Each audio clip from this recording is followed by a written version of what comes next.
The irony of the logistics manager role is that when it's performed beautifully, it is rarely noticed. But one mistake, and the logistics manager is quickly at the end of a long pointing finger.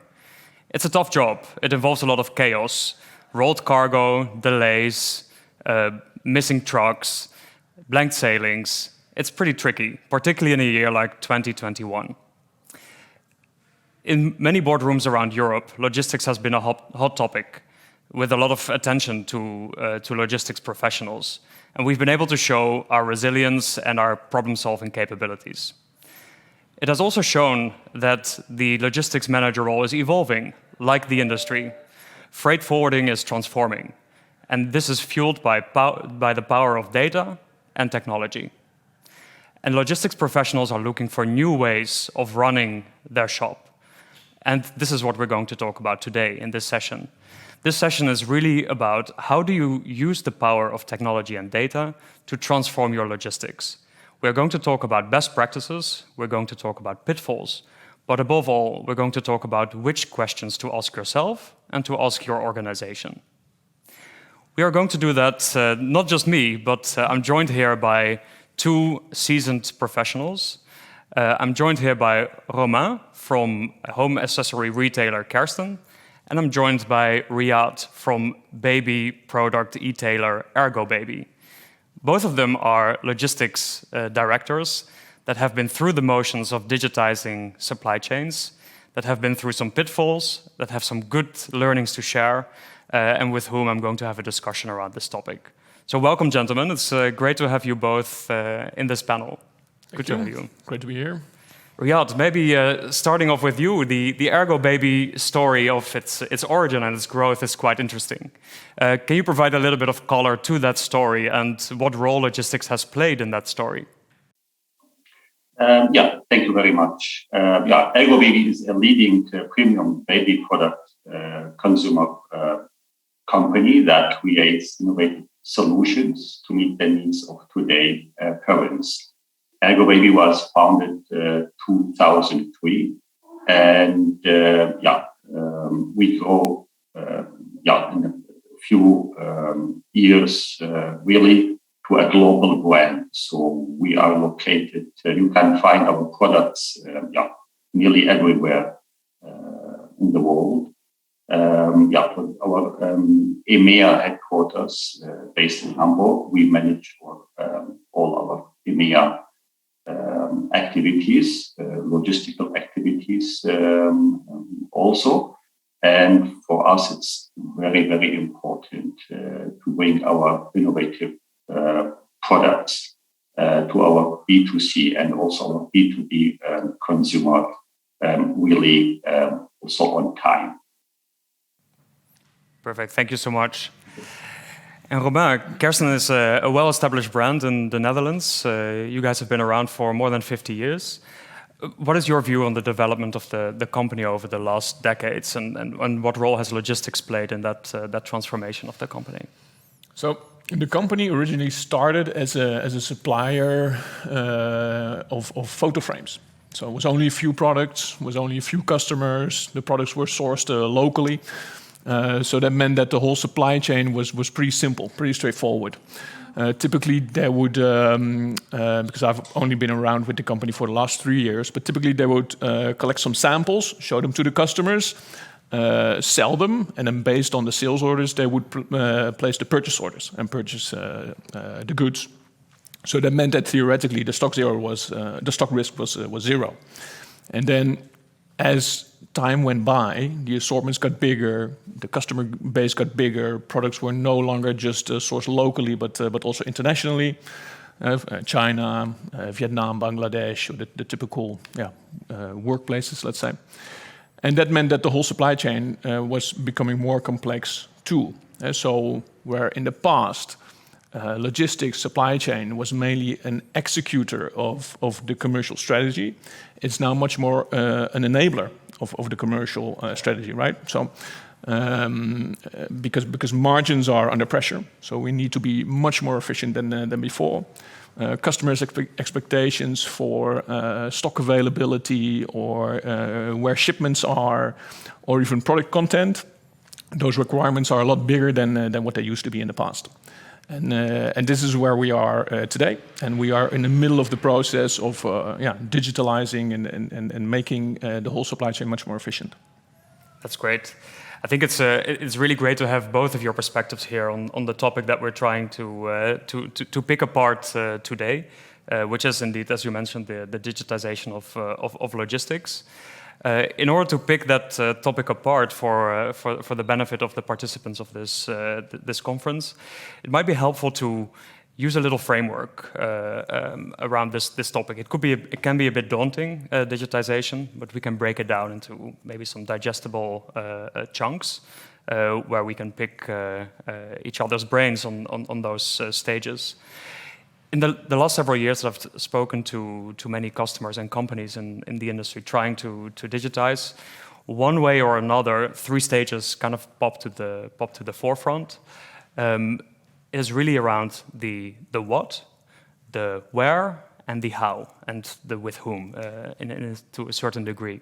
So the what is really around the problem assessment. What problems do I have in my logistics and my supply chains today?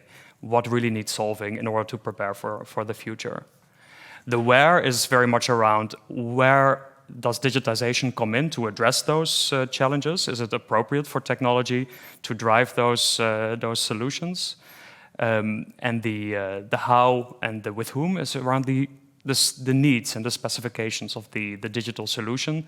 What do you specifically need in order to drive that change through? And that is both from a technological and an organizational point of view. So we can use that framework a little bit to discuss the digitization also in Kersten and Ergobaby. So I suggest we kick it off with the what, the problem assessment. As you all know, every company is different. Every logistics department is different. Your end customers are different as well. So that transpires into different types of problems to solve. The core problem or the core activity of figuring out where are my pain points in the value chain remains more or less the same. So the value chain from production to your end customer. Maybe, Romain, can you talk a little bit about how did you go about your problem assessment in Kersten? You mentioned you joined a couple of years ago. Yeah. How did you go about that? And what kind of insights did you uncover? That's a very interesting question because that puzzled me for the first half year or year that I was working at Kersten, because I was trying to find out, okay, where do we start? Because if you ask different people, you get different answers on what the biggest problems are.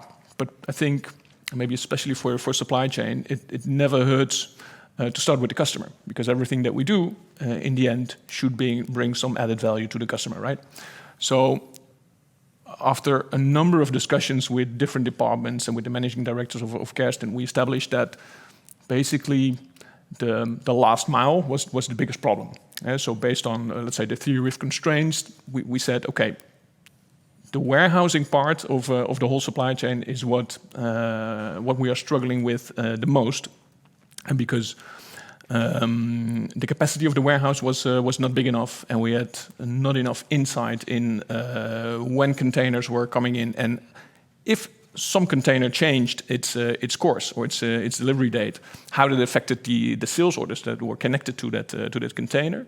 So okay, if we increase the capacity of the warehouse first, then it doesn't matter so much anymore if one day we have 20% more workload than on any other day, right? Because we're able to cover those peaks. So that's where we started. So we implemented a warehouse management system because the warehouse operation at that moment was still very much a paper process. So once we digitized that, and the working capacity was a lot bigger, we had enough control over the warehousing process that we could work with other processes. All right. So you found out that the biggest bottleneck was the last mile of the warehouse. That was the first problem to solve. Yeah. And only after resolving that bottleneck, you could kind of work your way down the other big problems that would solve towards your customer needs. So right? then Okay. working more upstream, basically. Yeah, So we tackled the warehousing part first, and now we're working our way upstream in the supply chain to digitize those spots. All right. Yeah. Okay, that's great.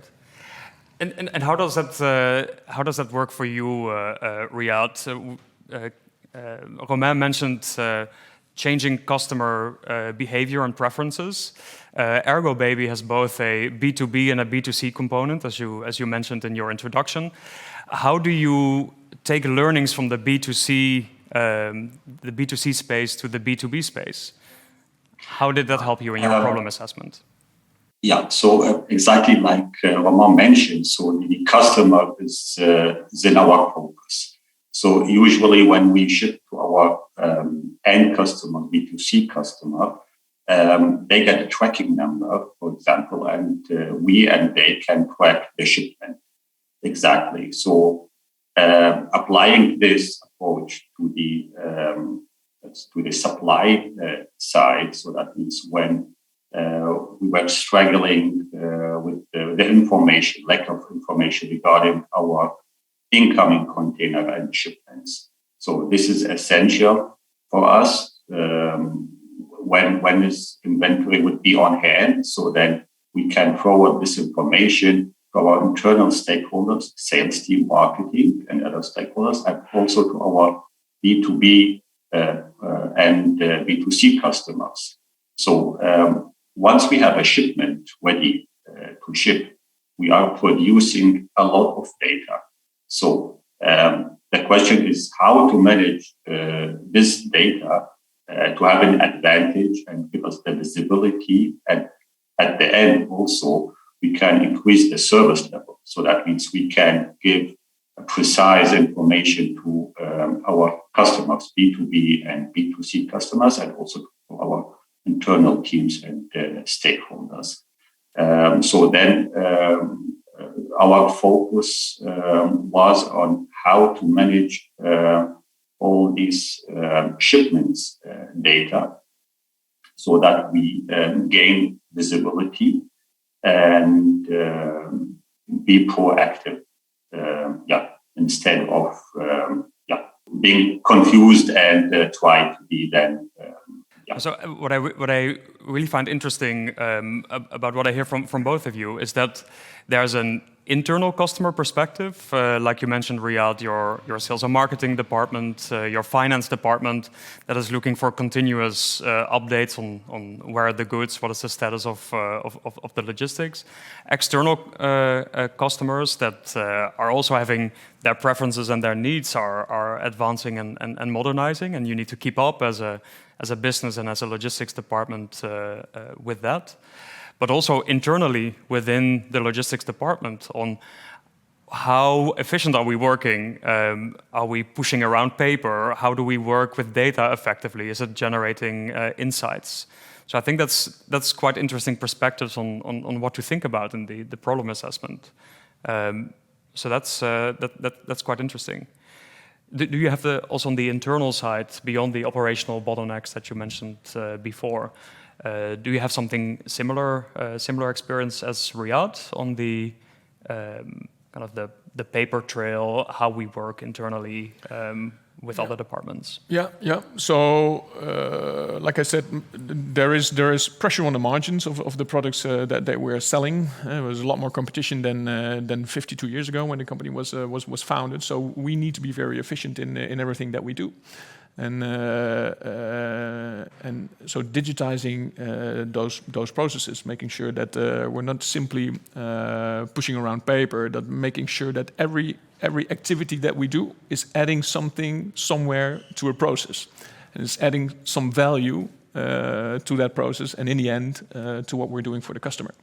That's I think the main question that you have to answer in everything that you take up in the digitization of the supply chain. And again, the first part for us was the warehousing, but now we're in the midst of connecting the shipment data with the stock data and availability information that we're sharing with our customer. Yeah. So it's about connecting those dots. And making sure that you give reliable information that is easy to digest for your customers. So don't make it too complicated. That's one of the most important learnings that I have had over the last year, because then it doesn't help, because then people don't use the tools that you're developing. But that's crucial. Yeah, that makes sense. I think so.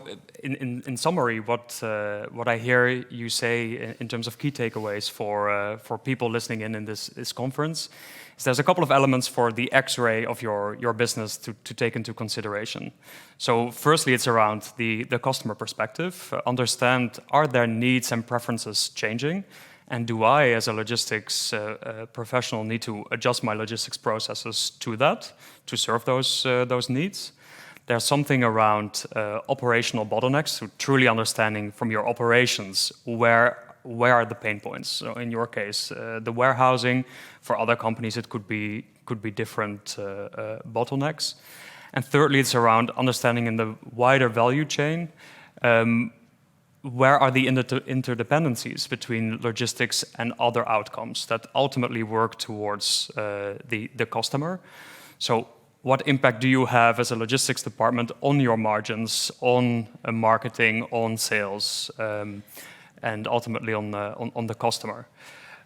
So it sounds like there's a lot of different stakeholders to involve in this process. Your marketing department, your sales department to understand your customers, but also your finance colleagues, for instance. So those are some really good takeaways. So thank you for sharing that. I suggest we jump into the second stage. So we talked a little bit about the problem assessment. The second stage is about where to gear your digitization efforts and envisioning what that end state looks like. Here, digitization and technology can make a difference to companies in a wide variety of areas. You can drive costs down, you can drive efficiencies, you can drive utilization. There's different angles that you can take. And several studies have shown that between 16 and 30% of efficiencies and cost savings can be made with new logistics technologies. So that sounds great, but you need to figure out, okay, how do I approach this? I don't want to boil the ocean, right? What we see pop up quite frequently in terms of the areas that customers ask themselves is, what do I want to get out of the technological solution that should be solving some of the problems that I've identified? So is this data, do I need to have it real time? What kind of actionability do I get? So as you mentioned, it should not be too complicated. It should be simple to digest. What kind of analyses that are simple and actionable can I drive? So really make sure that data turns into insights and not just into information. So that stage is really around exploring that area. So here, Riyadh, I would like to start with you on your experience in Ergobaby, on how you would envisage the end state on your logistics technological solutions that you have identified. And maybe you can provide some color on how you leveraged some of the B2C learnings or insights from customers, but also maybe from your colleagues that work with B2C tech that you could leverage to come up with some of the digitization paths for your logistics chain. Yeah, thank you. So the digitization of our supply chain is essential for Ergobaby. So on the one side, we have a lot of sales, B2C sales. So we are our online shop. So this is the digital world. So that means we need to have the same world also on the operational side. So go with the time. Everything is going to be, or nearly everything would be, going digital. So we need also to think about digital solutions. So we need to make sure that we have the right digital solutions that fit to our business, fit to our size of company. So we assess the available solutions on the market. And when we were looking for how to manage all the shipment data, so we decided, so here we need a new partner that can deliver on this problem, to solve this problem for us. It's not just changing the forwarder we had to another forwarder, just looking for a better price.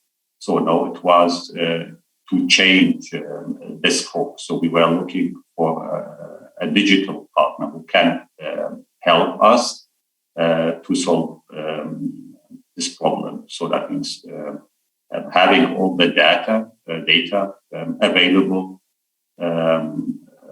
visible also, and especially so when the Ergobaby customer, B2C customer is shopping on our website, so we try to give our customer the best user experience. So, and for us, or for me especially, so I am looking also for a tool, digital tool, that gives me the best user experience. So this is not about just having a digital tool, but it should deliver on this user experience also. That helps me and will help also our internal stakeholders and the team. It's very interesting, and I recognize very much what Riyadh is saying. And have you had any experience with having to like, let's say, bridge conflicts of interest within the company? Because on one hand, you say it's about selecting the right partners, selecting the partners that can help you to digitize the process. But that's another story than making sure that you realize the best price for the company. It doesn't necessarily have to be the same thing. Yeah, sure. So very good question, Romain. So this was also the question. So we was looking for let's call it the total cost of ownership. So when we are looking for such a tool, so we are let's say purchasing the service around also this tool. So that means, of course, this is one hand, having this tool give us this ability to be very flexible and efficient in how to manage our processes. At the same time, of course, we are looking on the pricing side. So it's we are looking for a holistic solution, so that deliver on the digital side, but can also deliver on the pricing side. But I mean, the pricing side, give us a fair market price. That this is what we are looking for. So not just price focused, but not having this tool for any price. So of course we need to be competitive, and we are looking also for advantages. So we are looking on the both sides. And here shows so that we need also to work on ourselves, on our negotiations skills. That means when we negotiate the pricing with the sales teams from our forwarders, okay, this is we need to deliver also on this side. So it's really good look at it in a holistic way. So it's quality. Ergobaby has quality, premium quality products. So we are looking for solutions that give us also quality. That means not just deliver on price and bad service, bad quality, for example. We are looking really for great service, great product quality, and for a fair market price. Maybe following up on that, and it could be a question to both of you. When you mentioned this is the ideal solution that I would like to have, a high quality, low cost of ownership. How do you go about spelling out what that ideal system or state or solution would look like? How do you source inspiration for that?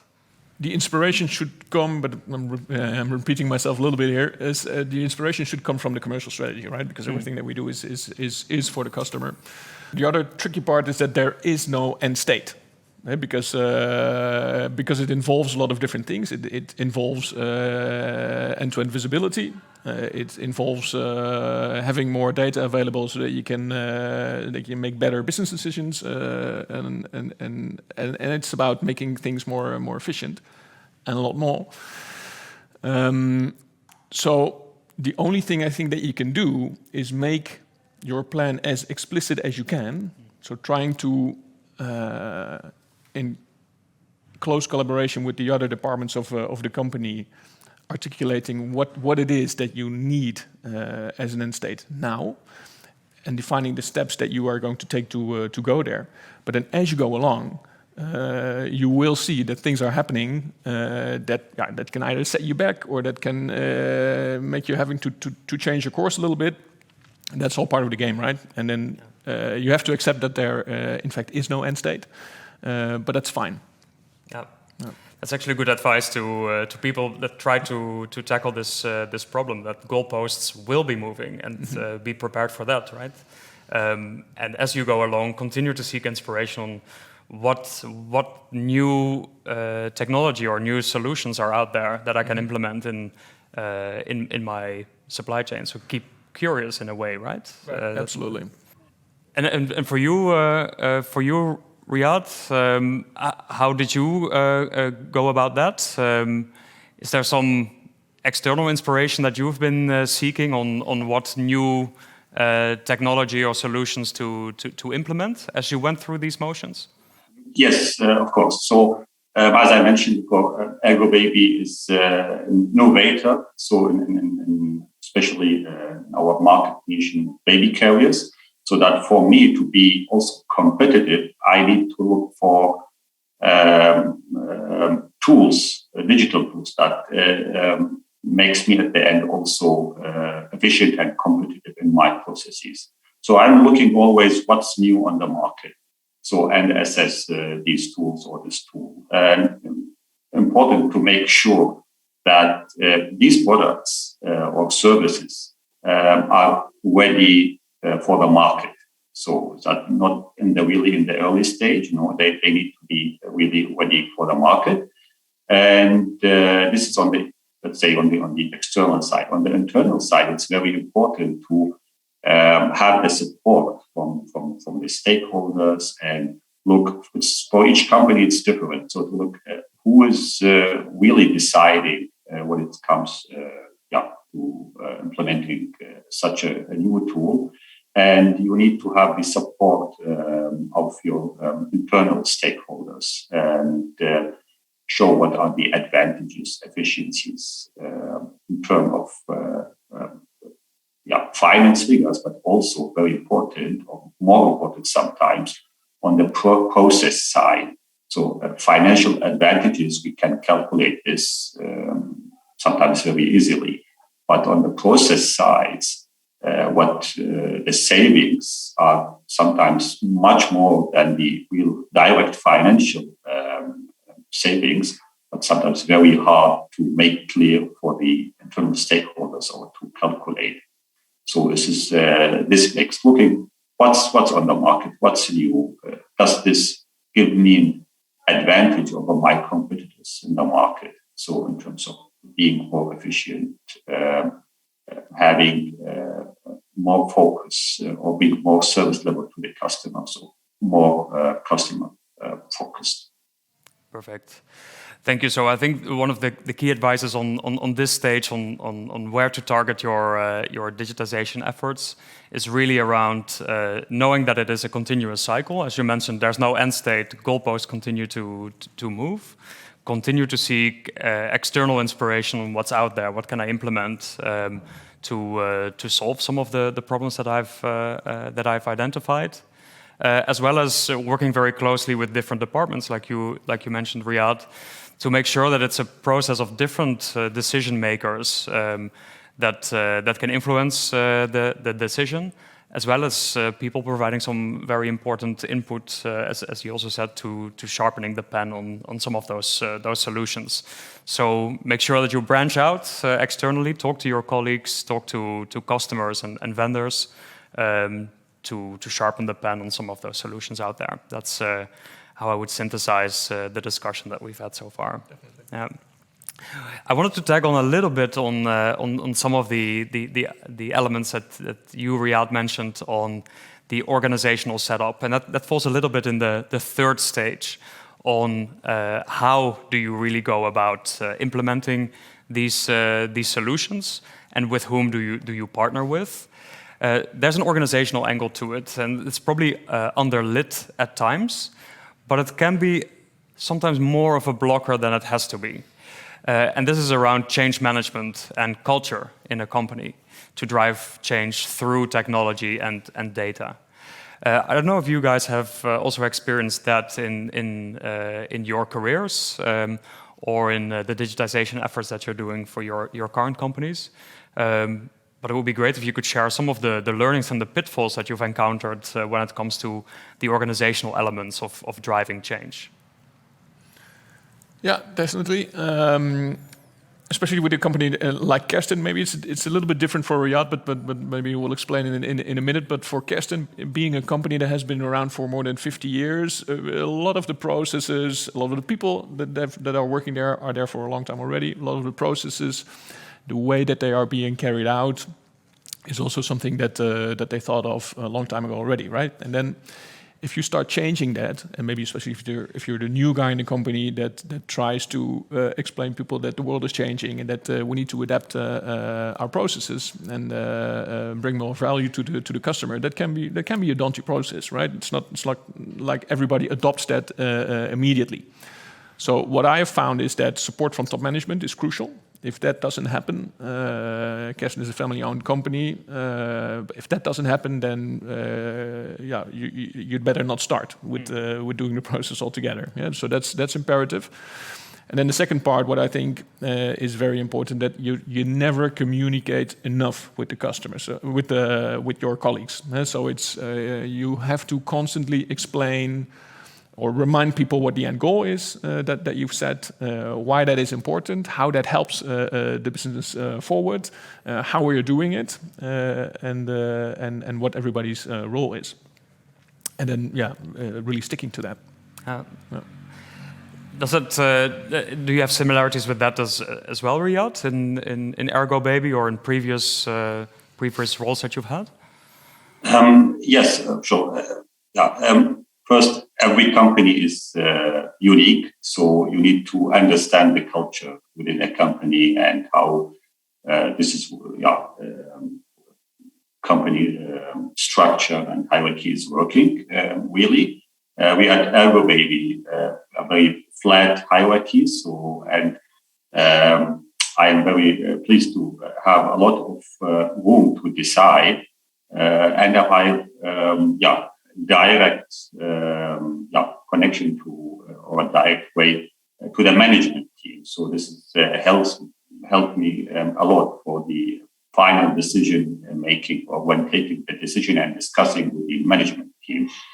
So I don't have hierarchy between. So this is great. So makes much easier for me. So of course I need to make sure that when selecting or looking for a tool or a partner, that make sure that is the right partner in many aspects. So, and I need to call these aspects out and try to get the support or work on getting the support from the management team.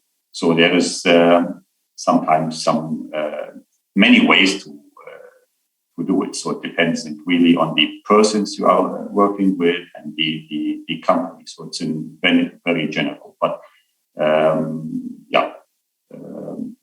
really in the focus, what is the advantage, not just short term, especially in long term, for having such a tool. Yeah, so I think it's great input to kind of the organizational angle that is part of the ingredients of making this transformation work in companies that are different from one company to the other, and also over time, each company also changes.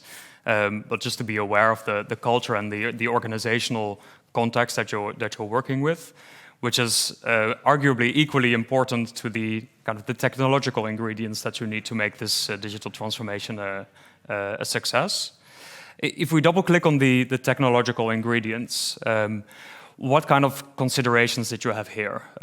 Sometimes when I talk to customers, I hear, okay, we need visibility or we need transparency or control. Then the discussion is very much around, okay, what does that mean if you translate that into what you really need? What does that mean at an SKU level? What does that mean at a shipment level? How deep does the visibility need to go in the value chain? How did you guys go about articulating some of those requirements when you take it one level down? We started off with workshops. We started out with workshops to really get input from the sales team, because they're closest to the customer, to what they think their customers need and what they are currently not getting from us. And from what I said in the beginning, the most important part for them was being able to better explain to customers when their goods were coming to them. And we have long lead times. Products come from all over the world, and it's basically the last product that comes into the warehouse that makes an order complete, and that defines the actual delivery time to the customer. Because we typically deliver large orders of 10 pallets plus to the customer. And then, especially nowadays, with the current state of the supply chain, there's a lot of changes going on in the supply chain and in the container planning. So that's where, customers were not satisfied with what we're doing, because lead times were constantly changing, delivery dates were constantly changing. So that's how we went about that. And we articulated that is the first part in the digitization of the shipment, basically, that we needed to tackle, and we worked from there. And did you do similar workshops, Riyadh, or did you go down a different path to articulate the nuts and bolts of the solution? Yeah, I did another path. So I've reached out to possible service providers or forwarders, asking a scheduled meeting to present their solutions, so their digital solutions, and then assess these solutions. And for me, or for Ergobaby, it's important to really look not just for a solution that gives us this visibility. So this is a question of data and having them visible. This is one thing. Also, we were looking for process efficiency, so a tool that gives us this process efficiency, like having, for example, all the shipping docs in one place ready. So this was also a very important question for us. And then finally, we need to make sure. So this is having all the data digitally in one place and visible, one thing. And we need to make sure that we are working together with a partner who can deliver and really is very strong on the service side. So we need to have both aspects, need to match them together. So does it help me if I have a great tool with great visibility and data, but on the service level, the partner cannot deliver? So we need to really make sure that we look at the service part and also on the data part, and very, very essential. Okay, other things, so that the partner is really having the strength and ability to improve this tool and looking for new features, new functionalities, and last but not least, need to be financially very strong. So what would your advice be to other other companies that are tuning into this conference, listen to us talk about digitization of supply chains, that are also modern brands growing very fast, like Ergobaby, innovating very rapidly. What advice would you give to them in terms of what to look for in a partner or a vendor? Some of the things you've learned in the last couple of years. Especially through the pandemic, we saw it's very essential to work with a partner, not just a customer-vendor relationship. So really, looking for a company or for a forwarder that is a partner for you. So, and long term. So this helps you to secure your supply chain. So this is very, very important. And it's a long-term process. And then that means really look for a partner that is strong on delivering on service, strong on delivering on digital visibility,